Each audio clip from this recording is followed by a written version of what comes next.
sampai masanya Allah akan memperlihatkan orang zalim itu mati dalam yang sangat mengenaskan. Al-yauma, hari ini, nunajjika, kami selamatkan engkau bibadanika, dengan badanmu tidak mati dimakan cacing tanah. Al-yauma, hari ini, nunajjika, kami selamatkan engkau bibadanika, dengan badanmu tidak membusuk di Laut Merah. Hari ini dia terbujur kaku dalam Museum Tahrir Square di tepi sungai Nil Kairo. Rambutnya berwarna keemasan, kulitnya kehitaman mengering ditelan masa, tapi dia tetap awet. Bagaimana membedakan dia Ramses II dengan mumi-mumi yang lain? Mana yang mumi yang mengejar Musa? Mana mumi yang tenggelam di Laut Merah? Subhanallah, Masya Allah, dalam paru-parunya ditemukan garam. Tidak mungkin masuk garam ke dalam paru-paru, karena ketika kita minum sambil bicara, ketika air masuk dalam saluran pernapasan, kita akan tersedak. Itu kuasa Allah. Tidak mungkin air gula, air garam masuk ke dalam paru-paru. Tapi Fir'aun mati dalam keadaan sangat mengenaskan dan menyakitkan. Falamma adrakahul gharaqu, ketika dia tenggelam di Laut Merah, air itu masuk ke lubang hidungnya, masuk ke telinganya, dan yang paling menyakitkan, masuk ke saluran pernapasannya. Dia tak bisa tersedak di dalam Laut Merah. Akhirnya garam itu masuk ke paru-parunya. Ketika dibuka oleh para pakar, inilah dia orang yang mati di Laut Merah. Allah tunjukkan signal, ada tanda-tanda bergaram paru-parunya, paru-paru yang tidak bisa dimasuki air apapun karena kuasa Allah. Tapi musuh yang satu ini disakitkan dengan sakit yang luar biasa. Mati itu adalah sakit, sampai-sampai dikatakan seperti tebasan pedang di tempat yang sama beratus kali, sampai-sampai dikatakan seperti kambing yang dikuliti hidup-hidup. Tapi yang menyakitkan di atas sakit dialami oleh Fir'aun, maka dia merasakan kematian itu. Akhirnya yang berkuasa, yang zalim itu mati juga. Yang kaya mati, yang miskin mati, yang ganteng mati, yang jelek, yang buruk juga mati. Yang pernah berkuasa sehebat Fir'aun, hari ini tegak kekuasaannya dalam bentuk piramid, satu di antara 7 keajaiban dunia. Sampai saat ini tak terpecahkan bagaimana menyusun batu-batu besar yang beratnya mencapai 2 ton, tapi bisa dibangun dengan simetris. Ada 3 lubang makam di dalam. Bahkan ada yang ketika saat tertentu masuk cahaya matahari, ruang yang gelap dalam piramid terang benderang. Sungguh mereka pernah hidup dalam masa kejayaan. Tiang-tiangnya yang besar, mereka tidak membuat cor, mereka tidak membuat tiang dari semen, tapi bukit yang mereka pahat.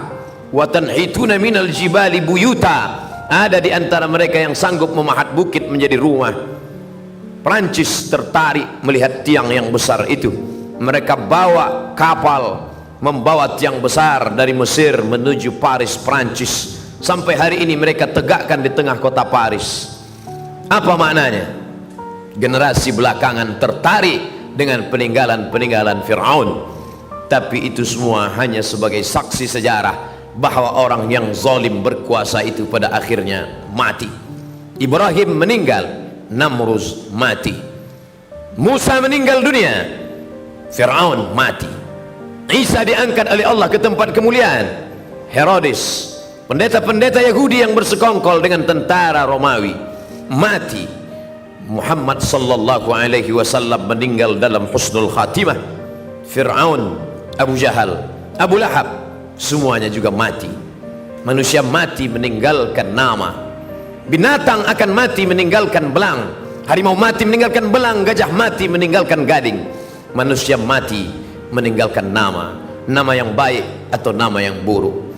Goreskanlah dengan tinta emas, bukan karena ingin dikenang sepanjang masa, tapi hanya ingin agar ketika nama-nama orang baik masuk ke dalam surga yang dijanjikan Allah, wasiqal ladzina taqau ilal jannati zumara, ketika orang-orang bertakwa itu digiring masuk ke dalam surga, Allah sampaikan salam untuk mereka. Malaikat membacakan salam itu, salamun qaulam mir rabbir rahim, selamat untuk kalian, bukan dari presiden, bukan dari gubernur, mir rabbir rahim, dari Rabb yang maha pengasih lagi maha penyayang.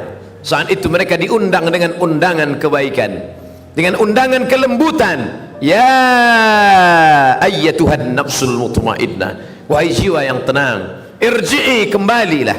Hari ini kau berada di perantauan, sampai masanya kembali ke kampung halaman. Irji'i ila rabbiki, kembali kepada Tuhanmu. Radiyatan mardiyah, jiwamu dalam keadaan ridha, Allah pun ridha terhadap dirimu. Hari ini kau katakan raditu billahi rabba, aku ridha Allah sebagai Rabbku, wa bil islami dina, aku ridha Islam agamaku, wa bi Muhammadin nabiyya wa rasula, aku ridha Muhammad nabi dan rasulku, wa bil Qur'ani imama, aku ridha Quran sebagai pembimbing imam pemimpinku. Tapi Allah belum tentu ridha kepadamu. Tapi bila kau istiqamah memilih jalan Musa, jalan Isa, jalan Muhammad sallallahu alaihi wasallam, kau akan dipanggil dalam keadaan radiyatan mardiyah. Fadkhuli fi ibadi, masuklah dalam golongan hamba-hambaku. Fadkhuli jannati, masuklah ke dalam surgaku. Hari itu kau tak merasakan kesakitan. A'dadtu li ibadiyas salihin, aku sediakan, aku siapkan kepada hamba-hambaku yang saleh. Mala a'yunun ra'at, tak pernah dilihat mata. Wala udhunun sami'at, tak pernah didengar telinga. Wala khatara ala qalbi bashar, tak pernah terlintas di hati manusia. Berapapun usia yang dititipkan Allah, selama hayat di kandung badan, selama ruh masih berada dalam jasad, selama jantung masih berdetak, selama darah masih mengalir, selama masih dipompakan nafas oleh paru-paru, beramal soleh menjadi tujuan. Tapi puncak dari segalanya adalah ilahi anta maqsudi, engkau yang ku maksud, bukan surgamu, bukan takut nerakamu. Ilahi anta maqsudi wa ridhaka matlubi, ridhamu yang ku cari. Karena ketika dapat ridha, surga sudah di tangan. Kalau masuk surga belum tentu memperoleh ridha. Allah bertanya kepada mereka yang di surga, "Madza turidun?" Apa yang kalian inginkan? Semua menjawab ridhaka. Maka kita meminta, Allahumma inna nas'aluka ridhaka wal jannah wa na'udzubika min sakhatika wan nar. Hidup mengikuti Fir'aun, silakan. Hidup ikut gaya Namrus, tak ada larangan. Hidup mau ikut gaya Abu Jahal, Abu Lahab, silakan. Tangan terbuka bebas. Semua akan diminta tanggung jawab. Tangan mencincang, bahu memikul. Mana yang berbuat, dia yang akan menerima resiko. Life is take risk. Hidup adalah berani mengambil resiko.